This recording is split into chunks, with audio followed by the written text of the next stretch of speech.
ఈనాడు దేవుని పేరు ధరించి ఒక సమర్పణ కలిగి, పిలుపు కలిగి, దేవుని సేవ చెయ్యకుండా, దేవుని పరిచర్య చెయ్యకుండా కొంతమంది దురాలోచనలు చేస్తున్నారు. ఏమనంటే, మోషేనే ఉన్న ధనాన్ని వదిలిపెట్టి వెళ్ళిపోతే నేను ధనం సంపాదించి సేవ చేస్తానంటున్నారు.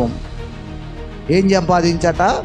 నేను డబ్బు సంపాదించి సేవ చేస్తానంటున్నారు. నేను కొంత సొమ్ము వెనకేసుకొని సేవ చేస్తానంటున్నారు. నీ వల్ల కాదు. దేవుని కొరకు ఐగుప్తు సుఖ భోగాలను మోషే అంతటి వాడు విడిచిపెట్టాడు. అపోస్తలుడైన పౌలు తనకున్నటువంటి పేరును, ధనమును, ఆస్తులను వాటిని పెంటతో వెంచి ఏమీ లేని రిక్తుడిగా దేవుని సేవకు బయలుదేరి వెళ్ళిపోయాడు పౌలు. ఇప్పుడున్నటువంటి వాళ్ళు సేవకి వెళ్ళాలంటే సొమ్ము కావాలి. అంటే దేవుడు చేతగాని వాడా? దేవుడు నిన్ను పోషించలేడా? దేవుడు నిన్ను బ్రతికించలేడా? దేవుడు ప్రజల్ని రక్షించడానికి నిన్ను ఎన్నుకున్నాడు, డబ్బు సంపాదించడానికి నిన్ను కోరుకోలేదు. జాగ్రత్త. యవనస్తుడా, యవనురాలా, సేవకులారా, విశ్వాసులారా, నీ పరిచర్య ధర్మం ఏమయ్యిందో, నువ్వు ఏది జరిగించాలో అది చెయ్యి. దేవుడు నీకు కావలసిన సమస్తము సమకూరుస్తాడు. అందుకనే భక్తుడైన దావీదు రాస్తాడు కదా, సంవత్సరముని దయా కిరీటము ధరింపజేసి ఉన్నావు, నువ్వు బయలు వెళితే అడవి బీడలు సైతము సారము వెదజల్లుతాయట. పచ్చిక పట్లు ఆనందముతో నడికట్టును ధరించుకొని సస్యలముతో ఉంటాయట. దేవునికి స్తోత్రం. ఇలా మాట్లాడుతున్నప్పుడు కొంతమంది చాలా నవ్వు వస్తుంటుంది, బాధ కలుగుతుంది. భక్తులందరూ ఉన్నదాన్ని విడిచిపెట్టి సేవకెళ్తే ఇప్పుడు డబ్బు సంపాదిస్తాను. అరే, ధనము సమస్త కీడులకు మూలమని తిమోతి భక్తుడికి పౌలు భక్తుడు రాశాడు. హల్లెలూయా. ధనాపేక్ష కలిగి ఉండొద్దని చెప్పాడు. దేవుని మీద ఆధారపడి మనం బ్రతికితే మన కొరకు అరణ్యములో ఊటలు తెరవగలడు, ఆకాశములో నుండి మన్నాను కురిపించగలడు, ఎర్ర సముద్రము లాంటి శ్రమలలో గుండా మనల్ని నడిపించగలడు. ఎవరిని రక్షించడానికి?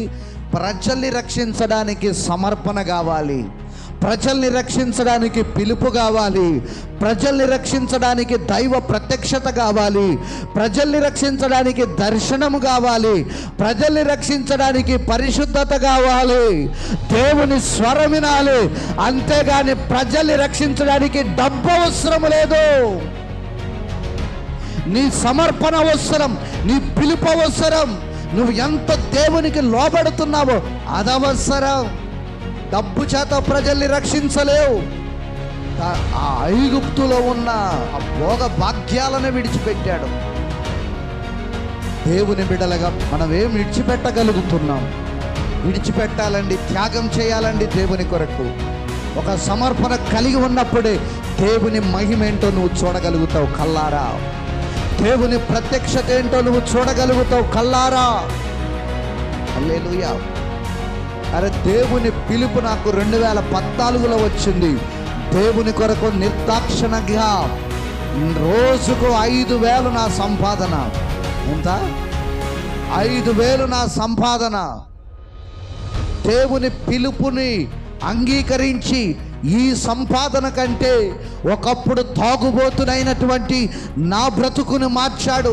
మరణ కేకలు వేసిన నన్ను రక్షించిన దేవుని ముందు ఈ 5,000 పెంటతో సమానం, ఈ పని పెంటతో సమానమని నిర్దాక్షిణ్యంగా భార్యను, పిల్లలను, ఆ పనిని, ఆ సంపాదనను వదిలిపెట్టి దేవుని సేవ కొరకు బయలుదేరి వెళ్ళిపోయానండి.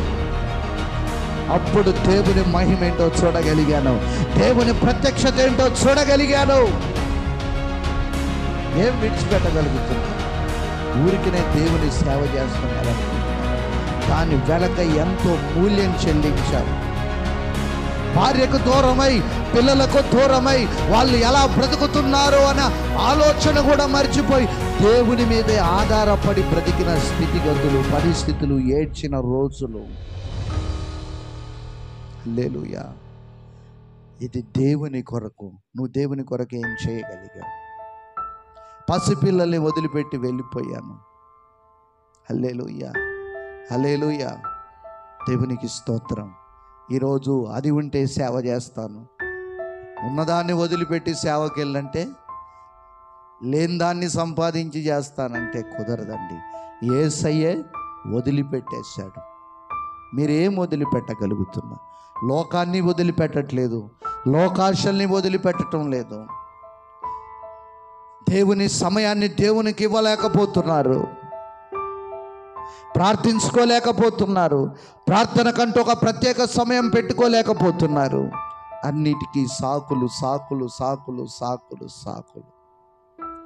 ఆఖరికి ప్రభు మనల్ని ఏమంటారో తెలుసా? ఇలా జీవితాంతం సాకులు సాకులు చెప్పుకుంటా పోతే నువ్వెవరో నేను ఎరగను, అక్రమము చేయువారులారా మీరు నా యొద్ద నుండి వెళ్ళిపోండి, మీరెవరో నాకు తెలియదు. దేవుని కొరకు ఒక సమయాన్ని సమర్పణ చేయండి, కొన్నిటిని సమర్పణ చేయండి. దేవుడు దీవిస్తాడు, దేవుడు మెచ్చుకుంటాడు. మోషే ప్రజల్ని రక్షించడానికి వెళ్ళిపోయాడు, అన్ని వదిలిపెట్టి. యేసయ్య పరలోకాన్ని వదిలిపెట్టి భూమి మీదకి వచ్చాడు ప్రజలను విమోచించడానికని.